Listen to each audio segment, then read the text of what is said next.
तो आइए हम लोग अब एक्सरसाइज 3.2 स्टार्ट करते हैं। देखो इसमें धनाधन क्या बोल रहा है, 10 student of class 10 took part in mathematics quiz. भाई एक क्विज है, मैथमेटिक्स कंपटीशन है, उसमें 10 बच्चे ने पार्टिसिपेट किया। Done, total 10 students. अब बोल रहा है कि number of girls is 4 more then number of boys. तो आप क्या करोगे, नंबर ऑफ बॉयज़ को ले लो x, नंबर ऑफ बॉयज़ को x ले लो, ठीक है।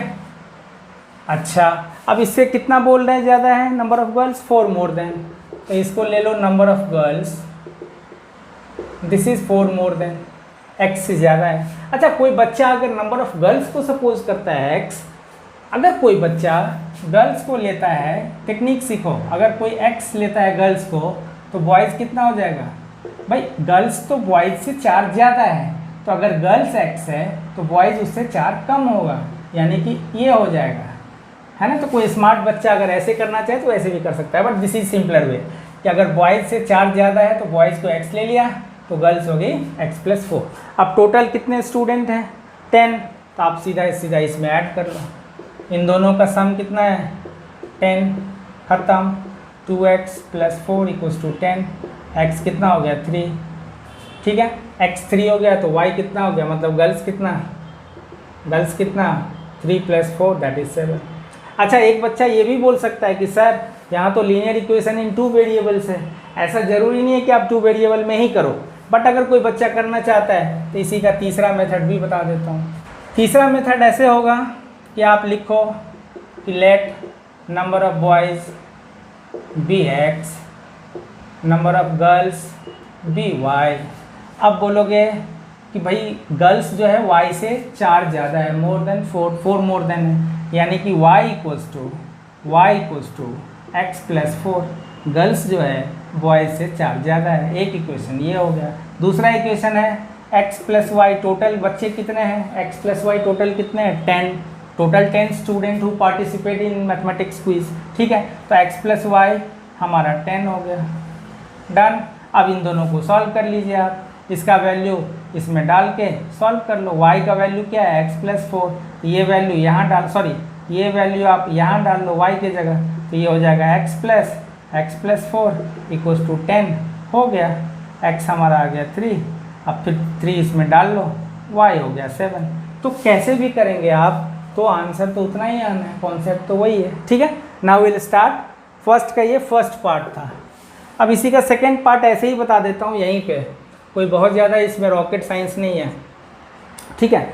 5 pencil and 7 pens together cost 50 rupees, तो वही है, ऐसे ही कर लो। कॉस्ट ऑफ 1 पेन है और पेंसिल है ना, 1 पेंसिल इज़ x रुपीज़ ले लो, और cost of 1 pen is y rupees ले लो। डन। अब बोल रहा है 5 पेंसिल है और 7 पेन्स है, तो भाई 5 पेंसिल का हो गया 5x, 7 पेन्स का हो गया 7y = 50 रुपीज़। तो चलो भाई ये फर्स्ट इक्वेशन।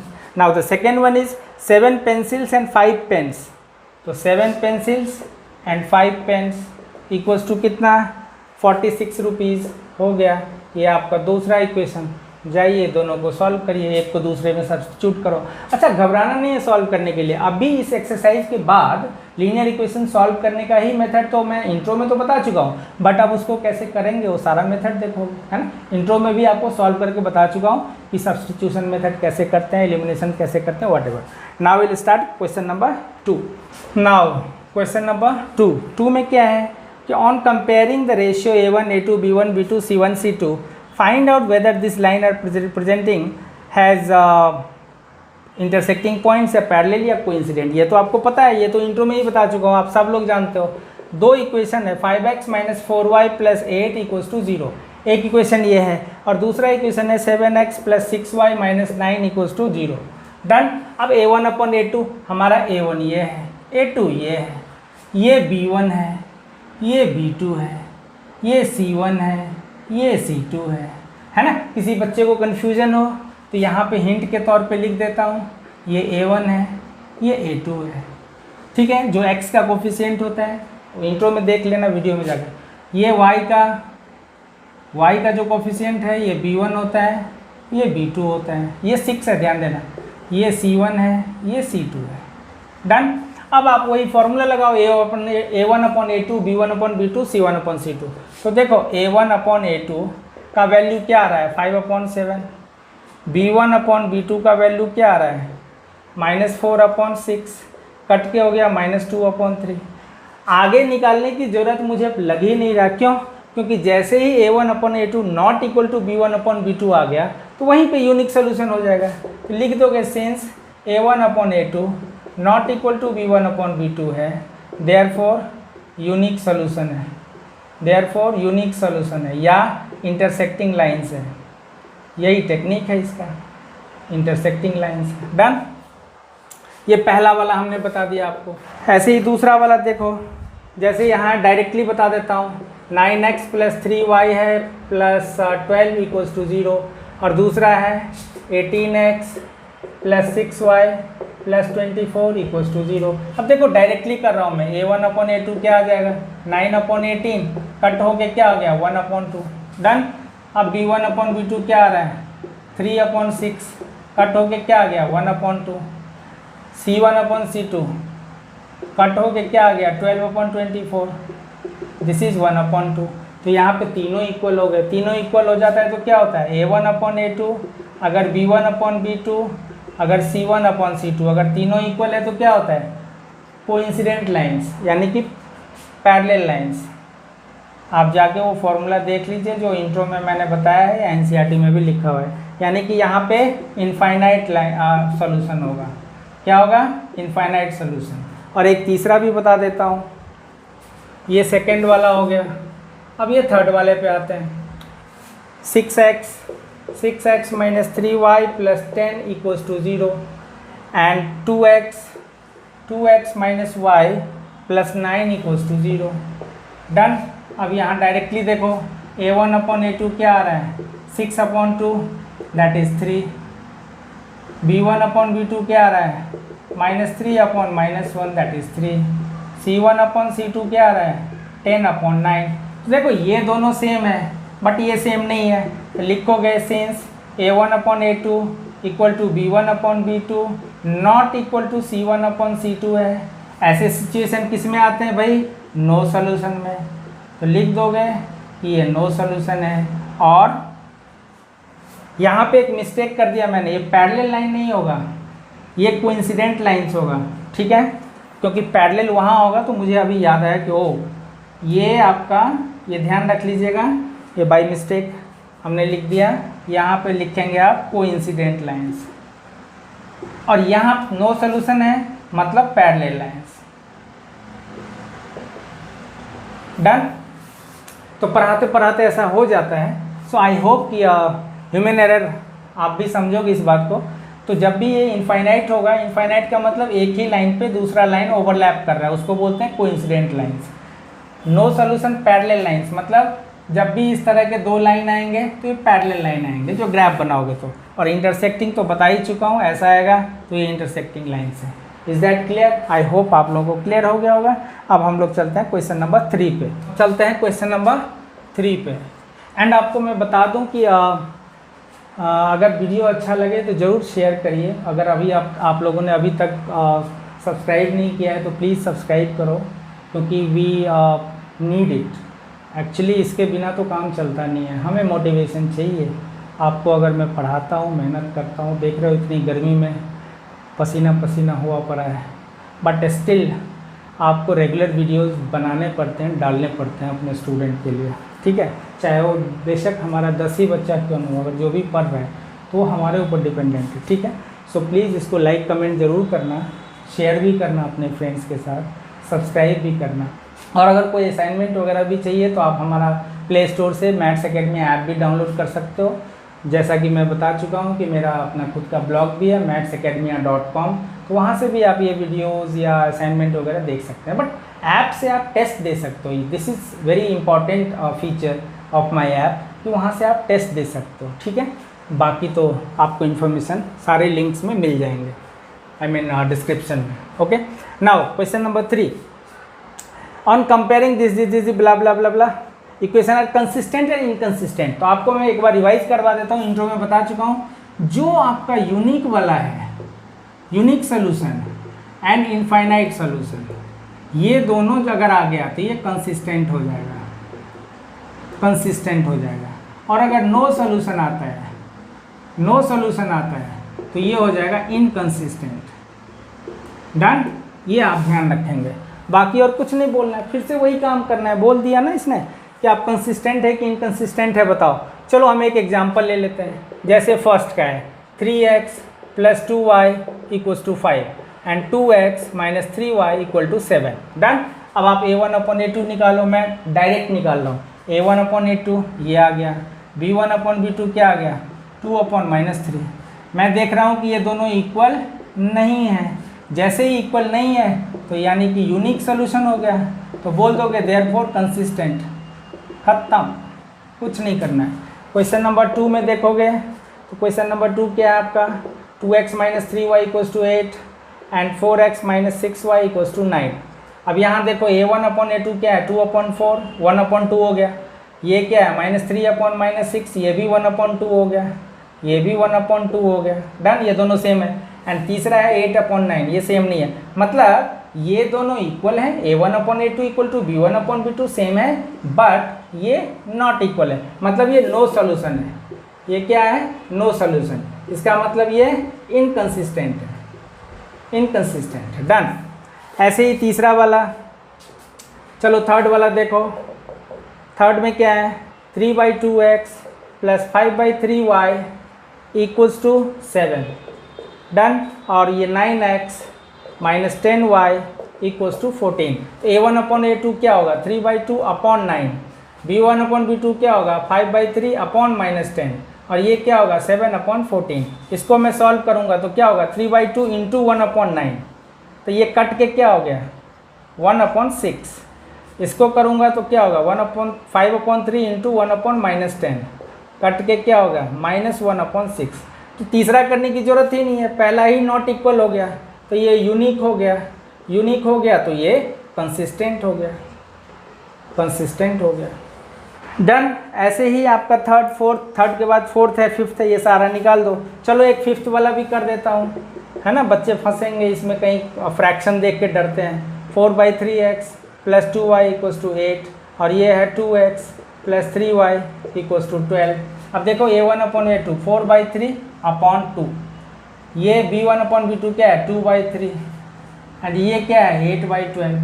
अब इसको सॉल्व करो 4/3 × 1/2, ये कट के क्या हो गया 2/3, तो इसका वैल्यू क्या आ गया 2/3, ये क्या है 2/3, तो ये दोनों इक्वल हो गए, राइट। और ये इसको भी काटोगे तो ये भी 2/3 है, तो हो गया हमारा बल्ले बल्ले, ठीक है। तब a1/a2 = b1/b2 = c1/c2 आ गया, तो क्या होगा इनफाइनाइट सोल्यूशन, ठीक है, यानी कि कोइंसिडेंट लाइंस, कोइंसिडेंट लाइंस। और कोइंसिडेंट या इनफाइनाइट जो भी लिखना है लिखो, बट काम की बात यह है कि इनफाइनाइट भी होगा तो कंसिस्टेंट होगा, इसलिए इसका आंसर हो जाएगा कंसिस्टेंट। डन। तो ऐसे आपको करने हैं। अब हम लोग चलते हैं क्वेश्चन नंबर 4 पे। अब क्वेश्चन नंबर 4 में कुछ नहीं है, ये आपको मैं ओरली बता देता हूँ। क्वेश्चन नंबर 4 में आपके पेयर्स दिए हुए हैं, जैसे x + y = 5 दिया हुआ है and 2x + 2y = 10, 2x + 2y = 10।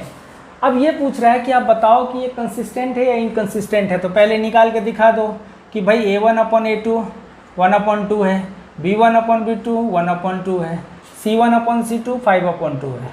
ये भी कट के आपका है ना, कोई बच्चा कंफ्यूज मत करना, मैं a1 ये ले रहा हूँ 1, a2 ये ले रहा हूँ, b1 यहाँ 1 है +1, अब b2 क्या है +2, ये ले लिया, ये c1 है, ये c2 है, ये ले लिया, ठीक है। अब मैंने देखा कि ये तीनों इक्वल है, तो जब a1/a2 = b1/b2 = c1/c2 हो जाएगा तो क्या हो जाएगा इनफाइनाइट सोल्यूशन, कोइंसिडेंट लाइंस, ठीक है। तब बोल रहा है कि आप इसको ग्राफ बना के दिखाओ। Which of the following pairs have consistent inconsistent, if consistent obtain solution graphically. तो देखो एक कन्फ्यूजन है यहाँ। अब ये एनसीईआरटी वाले हर बात आपको क्लियरली नहीं बताते, कुछ ना कुछ आपको कन्फ्यूजन छोड़ देंगे ताकि बच्चा अपना पगलाता रहे। जब हमें पता है कि यूनिक सोल्यूशन के अलावा हम नहीं निकाल सकते, तो ये क्यों बोलते हैं कि फिर कंसिस्टेंट है तो निकालो। अरे भाई कंसिस्टेंट के अंदर तो दोनों आते हैं, एक तो यूनिक सोल्यूशन आता है और एक इनफाइनाइट सोल्यूशन आता है। तो यूनिक वाला तो मैं निकाल सकता हूँ ग्राफिकली। ठीक है भाई, इसको ग्राफ बना दिया, 2 लाइन है, ऐसे ऐसे कट करेंगे, बताया था। ये जो पॉइंट आएगा ये मेरा, इसका जो कोऑर्डिनेट होगा वो सोल्यूशन हो गया इन दोनों इक्वेशन का। ठीक है, यूनिक के केस में आप कर दोगे, बट इनफाइनाइट के केस में तो एक पॉइंट आएगा ही नहीं, वो तो इनफाइनाइट है, नाम ही है उसका इनफाइनाइट, यानी कि एक ही लाइन पे दूसरा लाइन ओवरलैप करेगा। तो ऐसे ऐसे हज़ारों लाइन, लाखों लाइन है ऐसे ऐसे जहाँ पे वो कट कर रहे हैं। तो आप क्या लिखोगे यहाँ, इसको सॉल्व नहीं कर पाओगे, तो आप लिख देना कि since these lines are infinite so it has नहीं, these lines have many points in common, है ना। So these have infinite lines, that's it. ये नहीं निकाल सकते आप। ऐसे ही आपको मैं हिंट दे देता हूँ, 4 क्वेश्चन के सारे ये 2-2 इक्वेशन दिए हुए हैं, आप ढूंढो, निकाल लो। ये ऐसे A1/A2, B1/B2, C1/C2 निकाल लो। देखो कि अगर वो इनफाइनाइट आता है कि नो आता है। नो आता है मतलब इनकन्सिस्टेंट हो गया, तो झंझट खत्म। अगर आपके इनफाइनाइट आते हैं तो भी आप नहीं निकाल सकते, तो लिख देना ऐसे कि उसके मेनी पॉइंट्स कॉमन में है, इनफाइनाइट है इसलिए मैं नहीं निकाल सकता। एंड यूनिक जब आए, मतलब कंसिस्टेंट में ही जब यूनिक आएगा तब आपको ग्राफ बना के करके दिखाना पड़ेगा। ऐसे आपके पास 5 क्वेश्चन है, आप ऐसे ही डेटा बना के, जैसा अभी बताया था मैंने ग्राफ में, है ना। एक इक्वेशन का, मान लो एक इक्वेशन है, इसका डेटा बना लिया हमने, XY का ग्राफ बना दिया। फिर दूसरे का डेटा बना लिया हमने, ग्राफ बना दिया, हो गया। इन दोनों को सॉल्व कर दीजिए, आपके दोनों जहाँ पे कट हो रहे हैं, यूनिक अगर आता है तो आप करेंगे ऐसा, और फिर वो आपका आंसर होगा। ठीक है, तो ये करने की ज़रूरत नहीं है। आई होप कि ये ग्राफ है तो आप लोग खुद ही कर लोगे ना। क्वेश्चन नंबर 5 यहीं पे खींच देता हूँ, कोई प्रॉब्लम नहीं है। बोल रहा है given that linear equation 2x + 3y sorry half the perimeter of rectangular garden. देखो रेक्टेंगल है, अब उसका पेरीमीटर क्या होगा, मान लो ये L है, सॉरी ये L है और ये B है, तो उसका पेरीमीटर क्या होगा 2 × L + B। डन, इसको स्मॉलर ले लो, चलो 2 × L + B पेरीमीटर है, इसको हम बोलते हैं पेरीमीटर। अब ये क्या बोल रहा है, हाफ द पेरीमीटर, यानी कि इस पेरीमीटर का हाफ जो है वो 36 है। तो अब इस पेरीमीटर का हाफ करो, अगर इसको मैं अपॉन कर दूं, भाई पेरीमीटर होता है 2 × L + B, अब उसका हाफ कर दिया तो क्या हो जाएगा, हाफ तो ये हो गया, कट हो गया, यानी कि L + B आ गया। तो L + B कितना दिया हुआ आपका 36, यानी कि मेरा एक इक्वेशन क्या आ गया, L + B = 36। ये मेरा पहला हो गया। अब इसी बीच में बोल रहा है कि whose length is 4 more than its width। Length जो है 4 more than ब्रेथ से है, यानी कि ब्रेथ को अगर आपने x लिया तो लेंथ कितना हो जाएगा 4 more, मतलब x + 4। अगर ब्रेथ को हमने x लेट कर लिया, यहाँ लेट कर लो, लेट ब्रेथ इज x, तो लेंथ कितना हो गया x + 4 हो गया। इन दोनों का वैल्यू यहाँ डाल दो, पुट कर दिया हमने, = 36 लिख दिया, हो गया 2x + 4 = 36। x कितना हो गया 32/6 16, तो ये हमारा x आ गया 16। x किसको लिया था हमने, b को, यानी कि ये हमारा आ गया 16। तब लेंथ कितना हो जाएगा, तो बता चुका हूँ लेंथ कितना है 4 more than ब्रेथ, तो हमारा लेंथ कितना हो गया 4 ज़्यादा, तो 16 + 4 एंड दैट इज़ 20, है ना। मीटर सेंटीमीटर ये सब लिखना मत भूलिएगा, बोर्ड में इसके मार्क्स कटते हैं। बोर्ड क्या, किसी भी एग्जाम में विदाउट यूनिट आप लिखेंगे तो प्रॉब्लम हो जाएगी। अब है क्वेश्चन नंबर 6।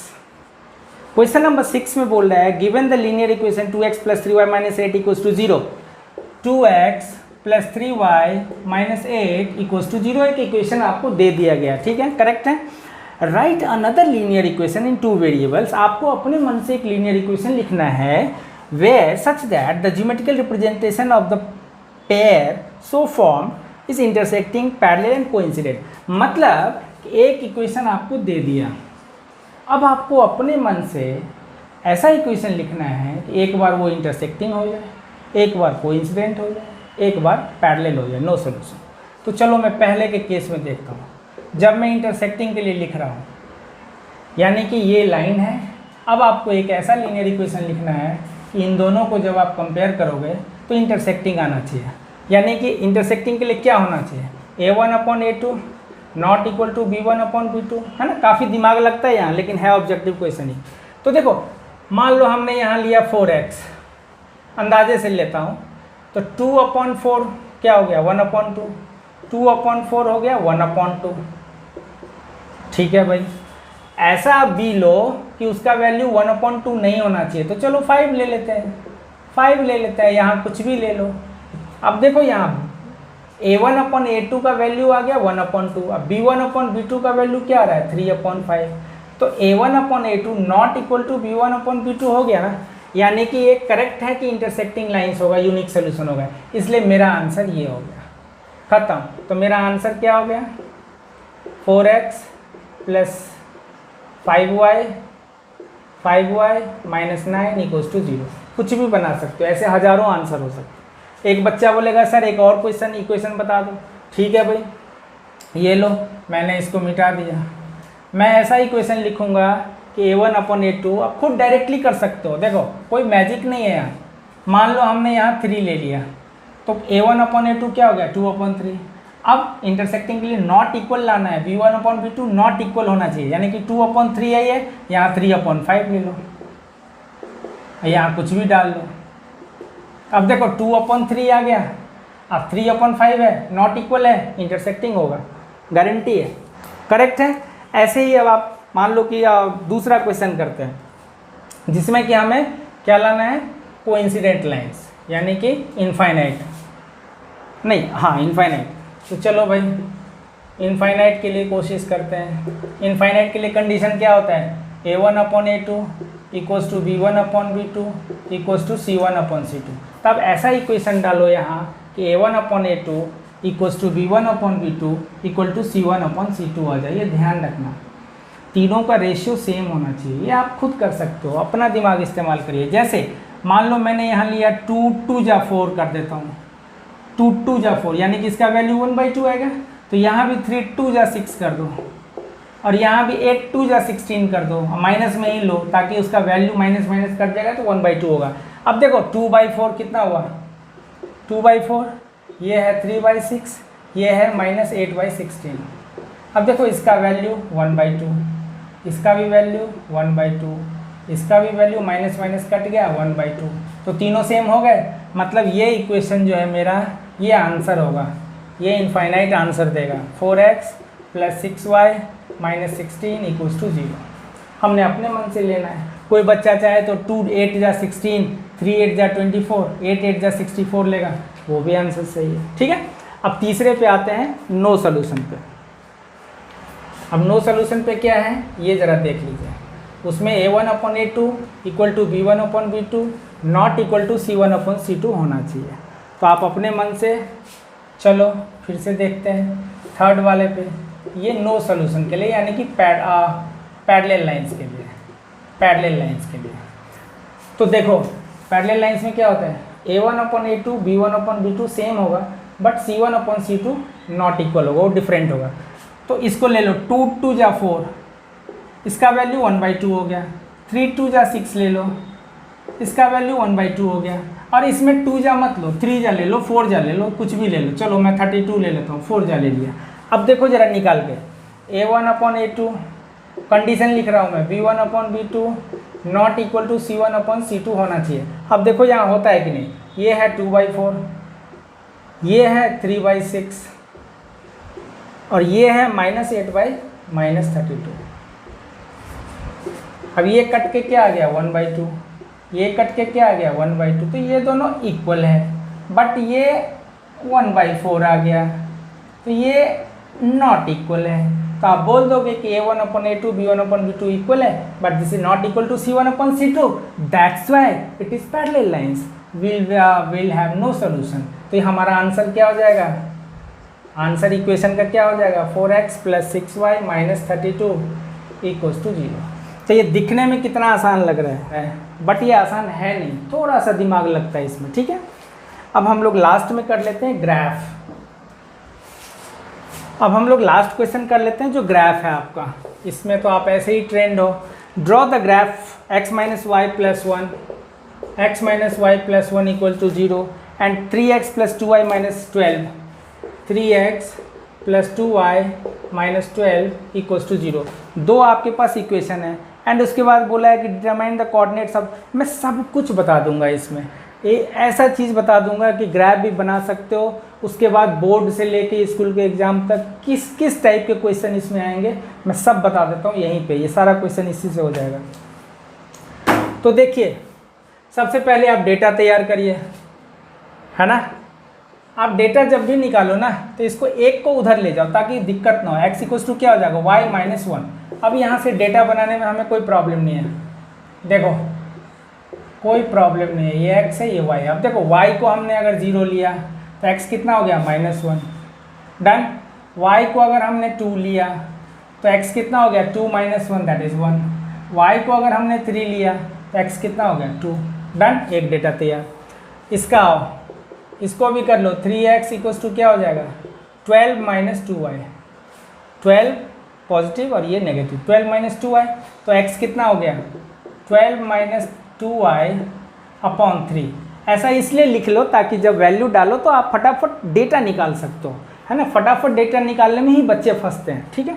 ऐसा हमेशा कर लिया करो, उसको कन्वर्ट कर लिया करो, एक्सप्रेस कर लिया करो। एक हमने यहाँ क्या किया है, express x in terms of y, express x in terms of y, ऐसे एक्सप्रेस कर लिया करो। अब वैल्यू लेने में आसानी होगी आपको। देखो ओरली निकालोगे हमारे जैसे, कुछ इसमें दिमाग लगाने की जरूरत नहीं है।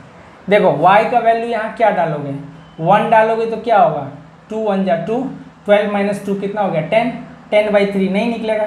तो आप पहले 0 ले लो ना, y का वैल्यू 0 ले लेते हैं, तो ये 0 हो गया, तो 12/3 हो गया, तो ये 4 हो गया, एक आंसर आ गया। फिर y का वैल्यू यहाँ देखो, अगर मैं 2 ले लेता हूँ, y का वैल्यू 2 ले लेता हूँ, तो 2 2 जा 4 हो गया, तो 12 माइनस 4 कितना हो गया, 8 नहीं आएगा, 8/3 नहीं आएगा।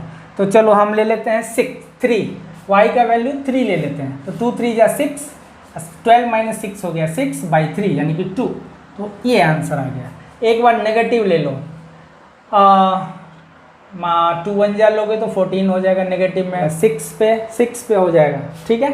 बिकॉज y का वैल्यू 6 ले लो तो देखो क्या होगा, 2 6 जा 12, 12 माइनस 12 0, तो ये 0 हो गया।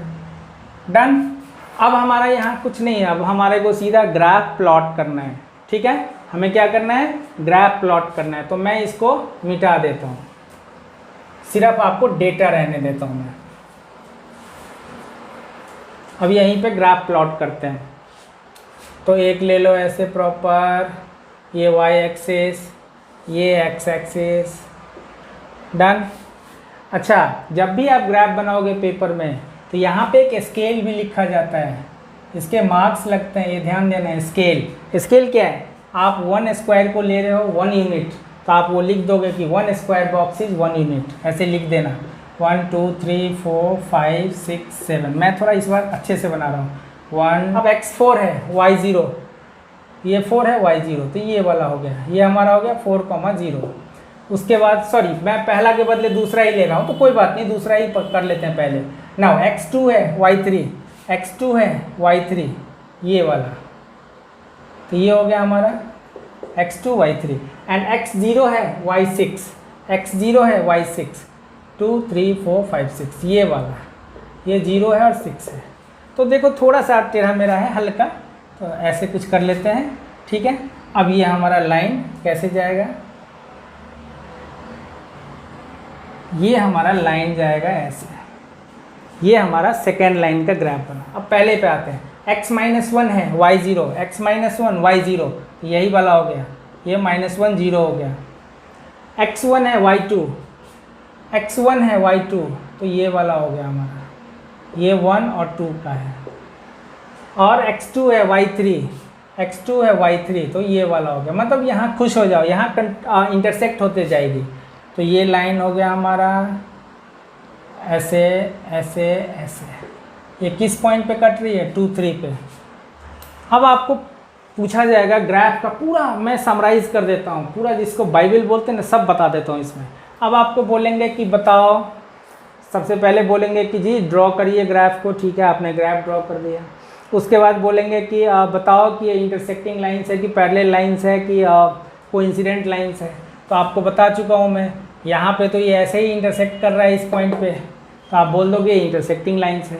अगर ये पैरेलल होता तो बिल्कुल ऐसे जाता, तो कहीं मीट ही नहीं करता, तो आप बोल देते पैरेलल। और अगर एक ही ग्राफ पे दूसरा लाइन भी उसी पे ओवरलैप करता तो आप बोल देते कोइंसिडेंट लाइन्स, इनफाइनाइट लाइन्स। तो यहाँ पे क्या बोलूँगा, इंटरसेक्टिंग लाइन्स, ये इंटरसेक्टिंग लाइन्स है।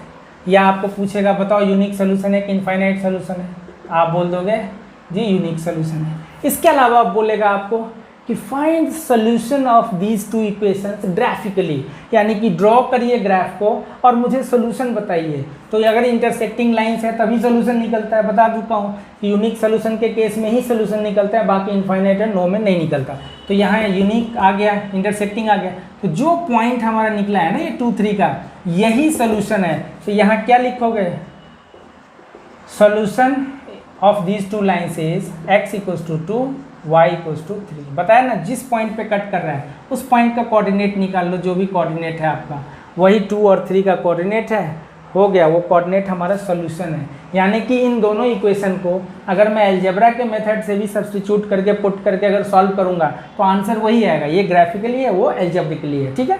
जिसमें आप सब्स्टिट्यूशन मेथड या एलिमिनेशन मेथड या क्रॉस मल्टीप्लिकेशन मेथड करते हो, दीज ऑल आर अलजेब्रिकल मेथड। ये क्या है, ग्राफिकल मेथड। इसके अलावा और क्या पूछते हैं, ये भी ध्यान दो। इसके अलावा आपको पूछेंगे कि shade the region where these two lines and x axis, नहीं ऐसे बोलेंगे, shade the region formed by these two lines and x axis. मतलब ये दो लाइन एंड एक्स एक्सिस, इन तीनों के मिला के ये जो रीजन बनता है उसको आप शेड करिए, ऐसे बोल देंगे। हमने शेड कर दिया। उसके बाद बोलेंगे find the vertices of the triangle so formed by these two lines and x axis. तो यानी कि इन दो लाइंस और एक्स एक्सिस को मिला के जो ट्रायंगल फॉर्म हो रहा है उस ट्रायंगल का वर्टिसेस बताओ। मतलब तीनों कोने का आप तीनों वर्टिसेस का कोऑर्डिनेट बताओ। वर्टिसेस बताने का मतलब ये नहीं है कि आपने नाम लिख दिया ABC, नो, ABC का कोऑर्डिनेट बताना है। तो A का तो मालूम ही है हमें 2, 3 लिख दिया, यहाँ लिख देंगे हम A is 2, 3। B का लिख दिया हमने, मान लो ये -1 है तो ये -1, 0 हो गया। C का लिख दिया हमने 4, 0, डन। ऐसे ही आपको y एक्सिस के लिए भी बोल सकते हैं कि बोलेंगे कि shade the region formed by these two lines and y axis, these two lines and y axis. तो आप इस लाइन को शेड करोगे, मैं इसको डॉटेड में कर देता हूँ ताकि कन्फ्यूजन ना हो, तब आप ये लाइन शेड करोगे। ये भी बोलेंगे कि find the coordinate of so formed by these two lines and y axis. तो इस केस में इन तीनों ट्रायंगल के इन तीनों वर्टिसेस का कोऑर्डिनेट लिखेंगे, है ना। बोलेंगे वर्टिसेस बताओ ट्रायंगल का, तो आप उस केस में इन तीनों का कोऑर्डिनेट लिखोगे, ठीक है। इसके अलावा कभी कभी ये भी पूछ देते हैं एरिया निकालने को। Find the area of the triangle so formed by these two lines and x axis.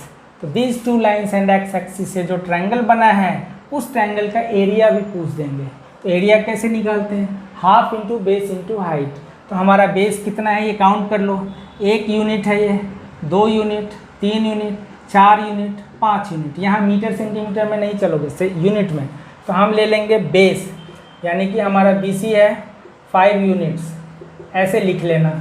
और हाइट कैसे लोगे, तो इसके अंदाजे से, ये हमारे इसके सामने है ना, तो ये हमारा हाइट हो गया। ये कितना है 1 यूनिट, ये 2 यूनिट, ये 3 यूनिट, 1, 2, 3 है ना, तो ये 3 का हाइट हो गया। तो हमारा AC क्या लिखोगे, इसको AM ले लो। चलो तो हम ले लेंगे जी, हाइट हमारा AM है 3 यूनिट्स।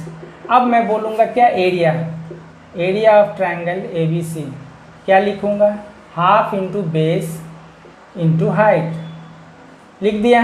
अब इसको लिख दो, half into 5 into 3, that is 15/2, what ever जो भी है। इसको लास्ट में लिख देना स्क्वायर यूनिट्स। एरिया का यूनिट क्या होता है, मीटर स्क्वायर या सेंटीमीटर स्क्वायर। ऐसे ही यहाँ यूनिट्स में है तो आप स्क्वायर यूनिट्स लिखोगे। सो ये पूरा का पूरा ग्राफ का हमने आपको आत्मा उड़ेल के रख दिया, ठीक है। इससे ज़्यादा ग्राफ में आपको कुछ नहीं पूछेंगे, चैलेंज करता हूँ। और किसी को भी अगर और भी इसमें कोई डाउट हो तो प्लीज़ कमेंट करिए, कमेंट करेंगे मैं ज़रूर रिप्लाई करूँगा, ठीक है। कमेंट भी कर सकते हो आप, बेटर वही है। बाकी मैं कोशिश करूँगा टेलीग्राम का भी मैं लिंक डाल दूँ, सो दैट कि कभी आप कांटेक्ट कर सकते हो या मेल के थ्रू भी। तो इससे ज़्यादा आपको कुछ ज़रूरत ही नहीं है, मैं चैलेंज करता हूँ, मैं बार बार रिपीट कर रहा हूँ। ग्राफ में इससे ज़्यादा कुछ आया ही नहीं आज तक, ये अपने लास्ट 20 ईयर्स के एक्सपीरियंस के बेस पे बोल रहा हूँ। इससे ज़्यादा हो ही नहीं। इससे ज़्यादा एक ही चीज़ है जिसमें बच्चे फंसते हैं, इक्वेशन दे देंगे, बोलेंगे express x in terms of y, तो बच्चे बोलते हैं अरे ये ग्राफ में ये क्या आ गया। मैं फिर से रिपीट कर रहा हूँ, मैं बता चुका हूँ। मान लो x - 3y = 5 है, तो express x in terms of y का मतलब ये हो गया, x को आप y के टर्म में लिख दीजिए, खत्म। वो तो वैसे भी डेटा बनाते टाइम में हम ऐसे ही तो लिखते हैं, मैंने आपको बोला था ना कि एक्सप्रेस कर लो और उसके बाद उसको ग्राफ में डेटा बनाओ, तो वो भी वैसे भी कर लो, तो घबराने की ज़रूरत नहीं है। अब हम लोग चलते हैं एक्सरसाइज 3.3 पे।